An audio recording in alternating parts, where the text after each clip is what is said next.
if you guys can't hear Chris, sorry about that. I'm back here live. There's thank you for the four of you guys here. So we're just gonna do a regular live stream, live chat.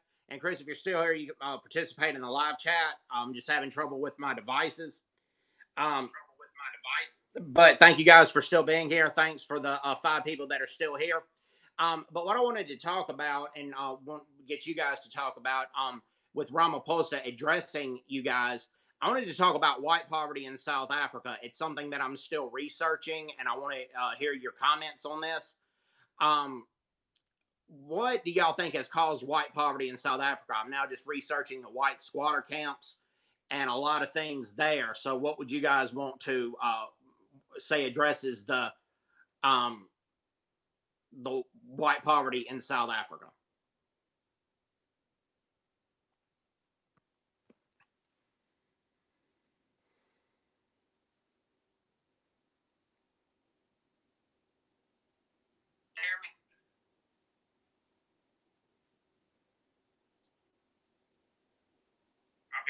So, you guys got seven here. I got live chat on here. My apologies.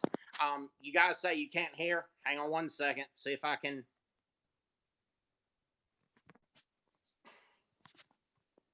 Can you guys hear? Can you guys hear?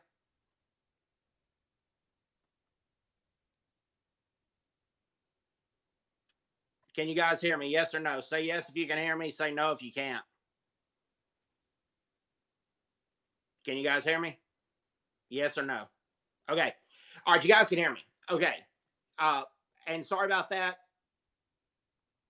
And let me see if I can zoom in Chris and put him on the loudspeaker, but that has not worked. But let me see if that works. But let me see if that works. But Chris can join the live chat. He's joined Ronaldo's chat, and this is my first live stream. So you guys, please have patience with me. This is not I'm normally YouTube, but this is my very first live stream. It's going to get better after this, I promise you. And my apologies to Chris Wyatt on this. Okay. I've seen that there are white squatter camps in South Africa, and that's something that's very, very new to me. Even though, like I researched it vaguely the last 2 to 3 years, but I've seen a lot of white squatter camps, and they believe that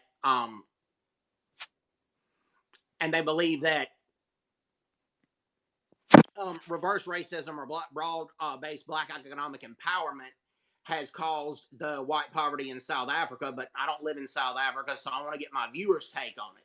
I want to get you guys' take on it and see what you guys say. So through the chat, go ahead and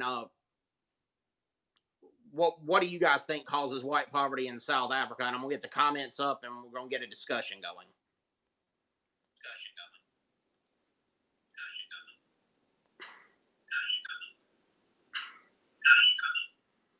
Okay. Here's what I think is called broad-based black economic. I mean, what's caused white poverty? Broad-based black economic empowerment has been one of them, but I think apartheid has been a reason for some of the white squatter camps and the white poverty as well in South Africa. Under the apartheid laws, whites were guaranteed a job just based on the color of their skin. Now, um, when apartheid was ended, when apartheid ended, it was supposed to be a rainbow nation just based on qualifications, not your skin color, but the ANC really didn't do that. They introduced broad-based black economic empowerment, and several whites lost their jobs due to broad-based black economic empowerment. But also, some whites were employed in apartheid when they really weren't qualified. Many whites were guaranteed a job in apartheid. And I thought that was wrong as well. And I thought that both discrimination and reverse discrimination have been factors in the white squatter camps. But I have heard rumors that that white squatter camps and poor whites are not eligible for the government funding of the ANC, particularly under COVID-19. Now, I'm not sure if that's true. I don't live in South Africa, so I want to know if any of you guys know, are those rumors true? Willem Pitzer did a video on his channel saying that it was, but have you guys been able to get any government funding due to the COVID-19, or have you guys been denied it because you're white? What have you guys said? What has been your experience?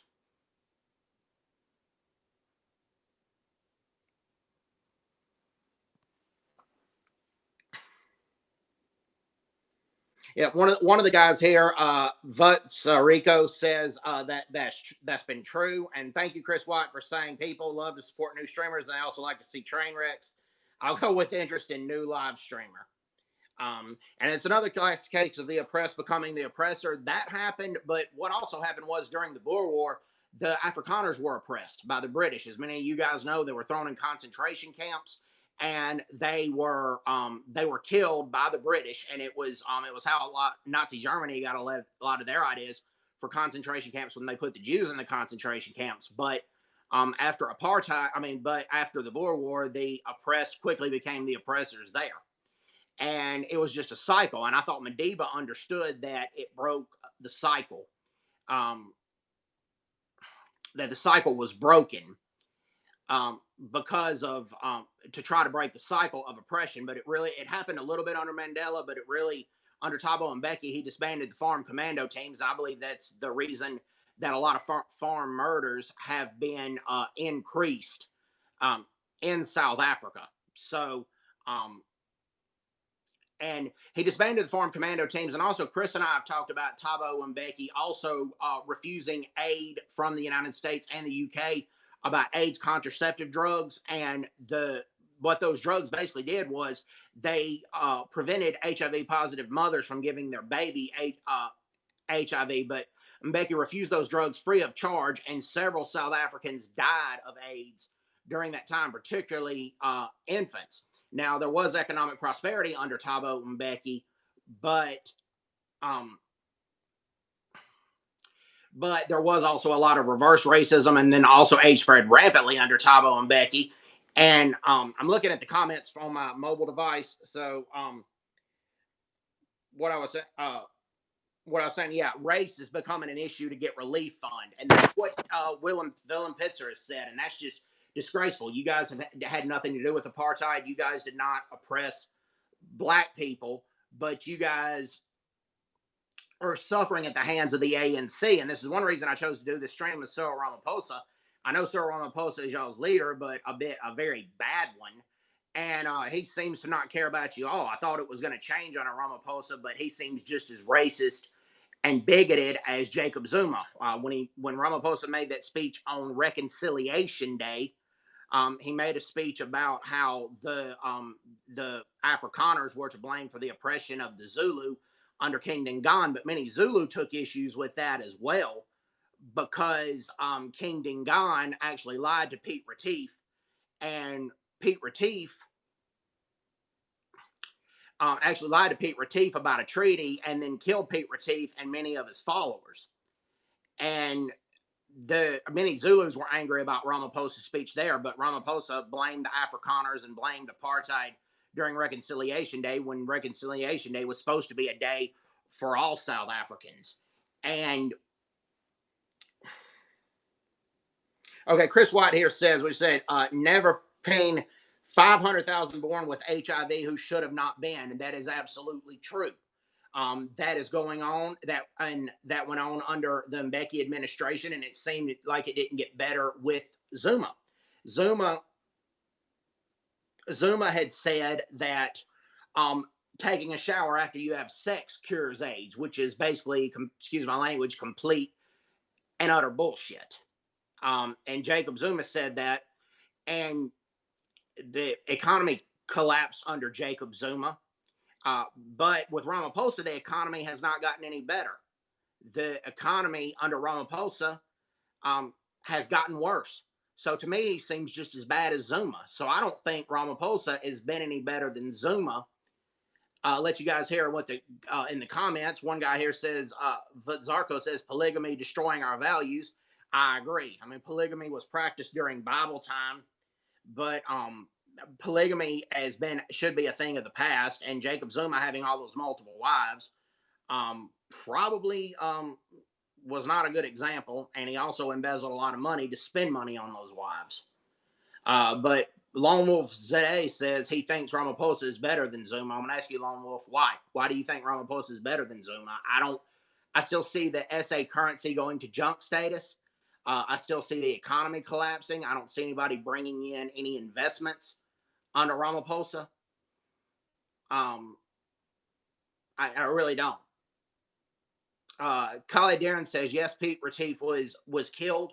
Sorry, I have to check my mobile device right here. Yeah, yes, Pete Retief was killed, but history was rewritten by the winner, the ANC. The story is now Pete lied and cheated Dingan and tried to kill him. That is basically not true. That's what they're trying to spill right now. But Dingane killed and overthrew his half brother, Shaka Zulu. And sorry, Tenius von Trutzberg, I do not speak Afrikaans. My apologies. But yeah, Pete Retief agreed to Dingon's demands to return some cattle that a rival tribe of the Zulus stole. He returned the cattle, and the Zulus said, "Thank you for doing that. We're going to honor the treaty, and we're going to give you a show." But there was no show. The only show there was murder, and they had found a copy of Pete Retief. I mean, they had found a copy of the treaty in Pete Retief's bag after the Zulu blatantly murdered Pete Retief. And that is true. The last comment said Ramaphosa is still following orders. He's still a loyal ANC cadre. And to a certain degree, so was Nelson Mandela. Mandela, after he was released from prison, did not preach racial reconciliation. He did a day later under the suggestion of Desmond Tutu. But when Mandela was released from prison, he said, "I salute the South African Communist Party. I salute Umkhonto we Sizwe. I salute the ANC Youth League," and it was a blatant speech of hatred and division, and he quickly made up for it. And I don't think he wanted to say that speech, but he was under the influence of the ANC, and he was to a certain extent also a loyal ANC cadre. When he wanted to, during the apartheid years, there was blatant ANC abuse at Camp Quattro, and he wanted to conduct an investigation into it, where plenty of ANC guerrilla fighters were abusing the ANC youth, but Thabo Mbeki, Chris Hani, and Jacob Zuma talked him out of it, and they basically did. And I'm going to check into the comments right here, and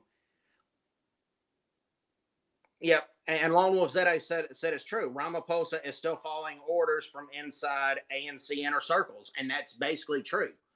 And I don't believe that. I don't believe he's been an effective president. And yes, Lone Wolf Zedde, I have watched Tainted Heroes, and it's an excellent documentary. I have seen, like I said, I have seen Tainted Heroes, and I highly recommend it. Have you guys seen Disrupted Land by Afriform? That's a really good film as well, and shows the dangers as well as the ineffectiveness of EWC, expropriation without compensation.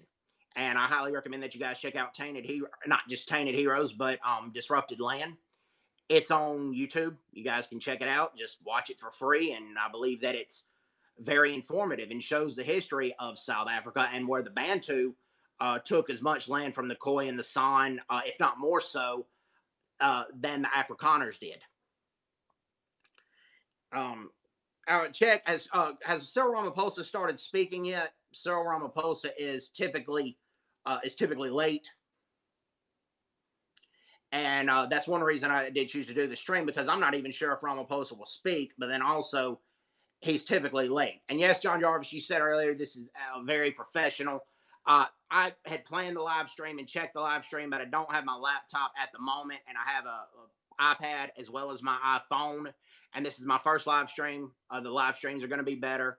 Typically, the first one's not the best, so my apologies to you. And thank you to the 13 people who have tuned in and the 19 likes.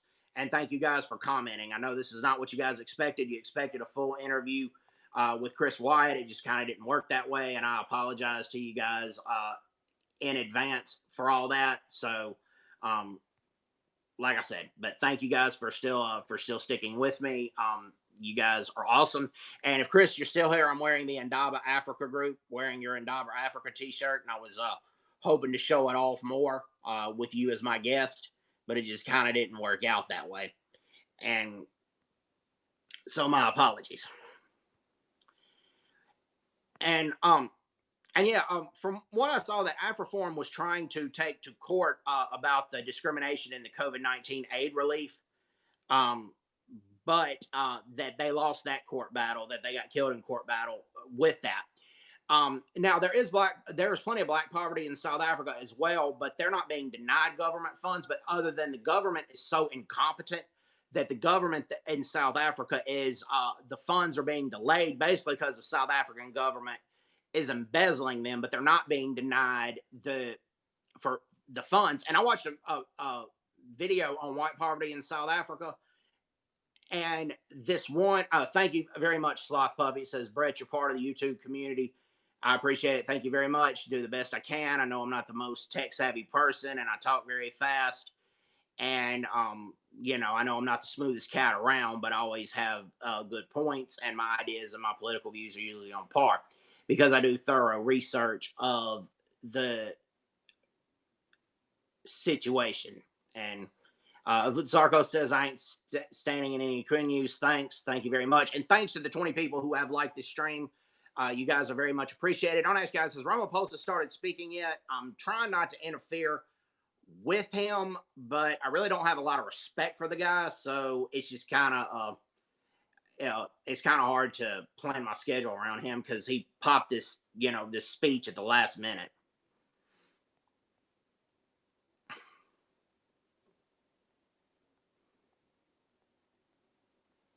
Yeah, I'm just looking at some of the comments here, strolling right here, and hopefully, like I said, when I get my laptop set up. Thank you, Amy Justine LaRue, when you said no props, still here. Thank you very much on that one. Much appreciated.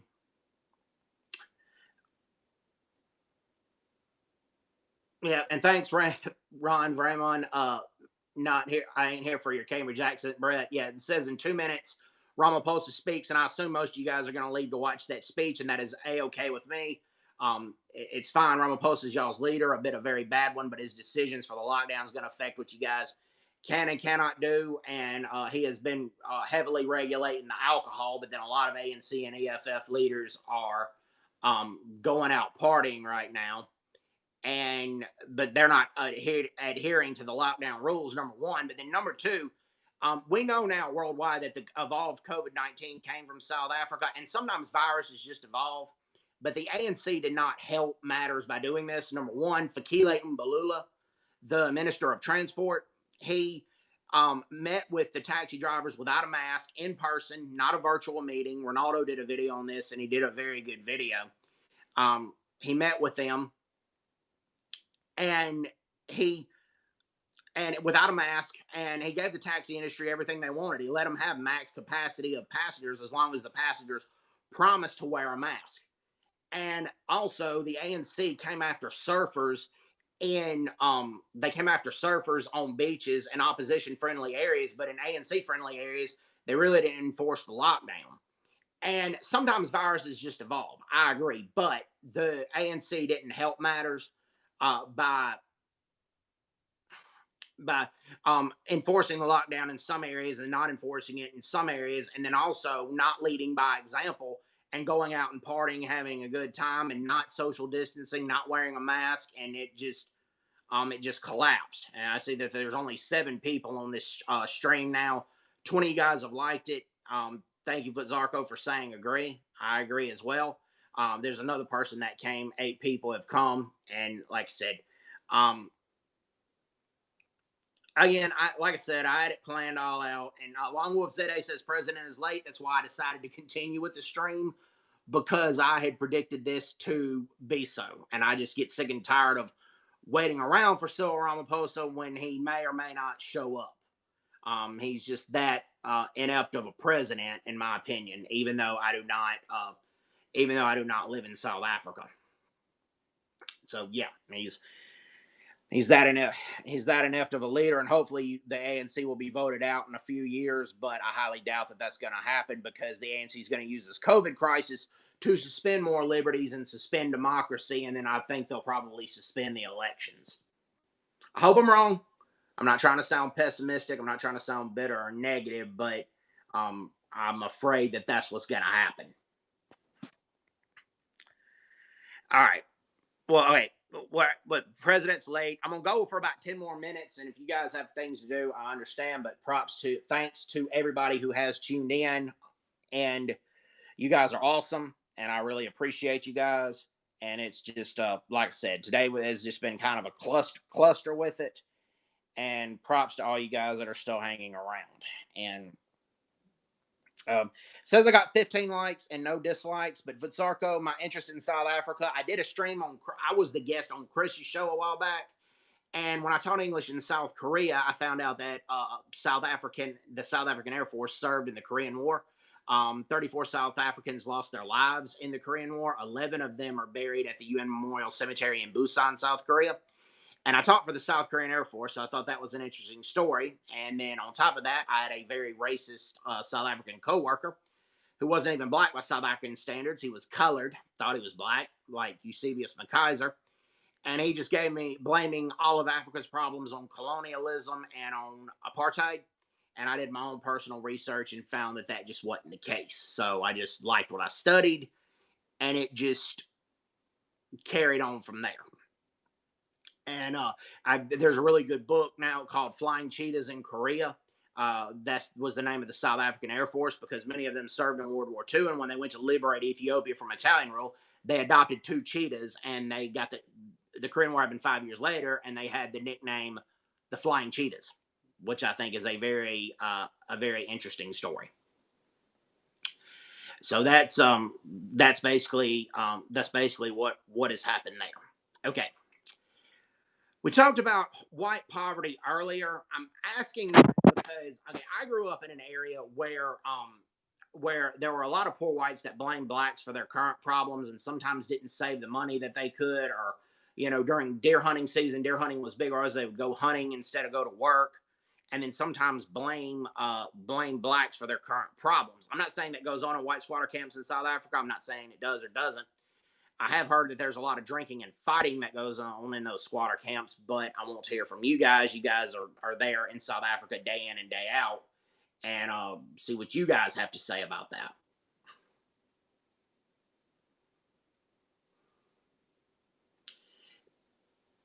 Because that is true.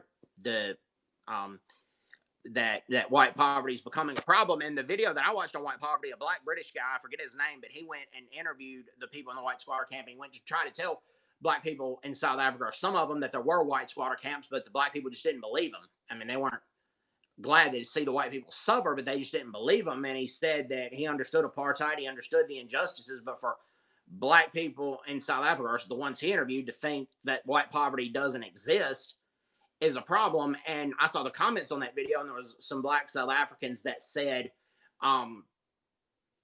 that I'm a black South African and I never knew white poverty existed in South Africa until I saw this video. And that just shows you that SABC, as well as the mainstream South African media, is trying to pretend that white poverty in South Africa doesn't exist. And that's just not true. Yes, whites still own the majority of property in South Africa, but at the same time, whites make up roughly about 30 to 40% of South Africa's poor population, from what I've seen. Vitsarko says he personally never knew anyone in a squatter camp until my niece moved into Thembisa last month. We moved out of there to her parents. Yeah, but a lot of people do know somebody in a squatter camp. No, it's not a DW documentary. Hang on one second. I'm gonna go to my mobile device with the documentary, and I'm gonna post it on the. Onto this stream. It's called The White Slums of South Africa. It's a YouTube channel called Real Stories. So I will post the link for you guys. Hang on one second.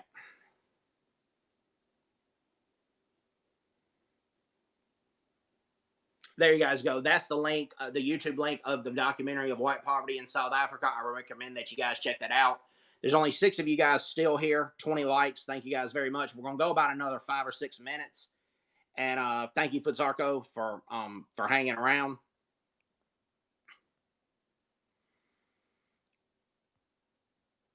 And thank you, Ron Roman said, I have phenomenal knowledge of the Korean War over present South Korean people. That is true, but that wasn't always the case. When I was in South Korea, it was kind of becoming the forgotten war even there.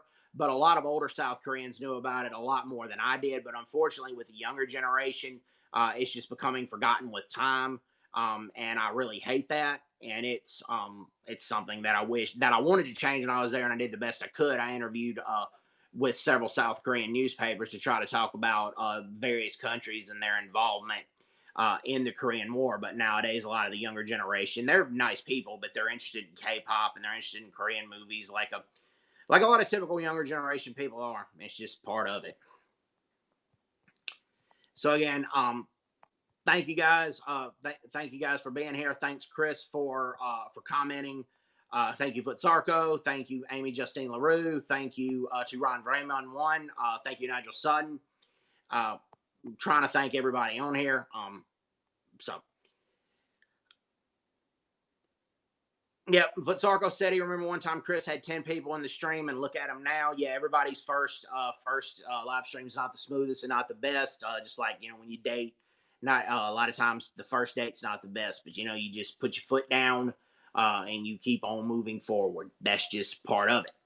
But what I wanted to ask you guys is that, like, I came from a family that, I mean, I've come from a wealthy family, but it wasn't always like that. It was just like one and two generations of wealth. And my mom had never lived in South Africa, but she grew up like around rednecks in Mississippi that sometimes blamed blacks for their problems. And she didn't want one of these people, but I guess her personal observation was when she was living, like, you never saw any white domestic servants in households. And while there is blatant discrimination in workplaces because you have to hire 80% of people that are black, I guess her mentality was you can always clean houses, you can always work construction, you can always do several menial jobs to make ends meet. Or is there discrimination in that area as well? That's what I want to know. I do know that plenty of Zimbabweans and plenty of Mozambicans and plenty of Ethiopians do immigrate to South Africa because they take jobs that South Africans don't want, and a lot of times it's even black South Africans. That I do know. Sir, I'm going to post President is live. I will see you guys later. Thank you guys for tuning in. You guys are awesome. Buy a donkey. Thank you guys very much. Hope everybody's doing well. Take care. God bless, and bye-bye. Bye-bye.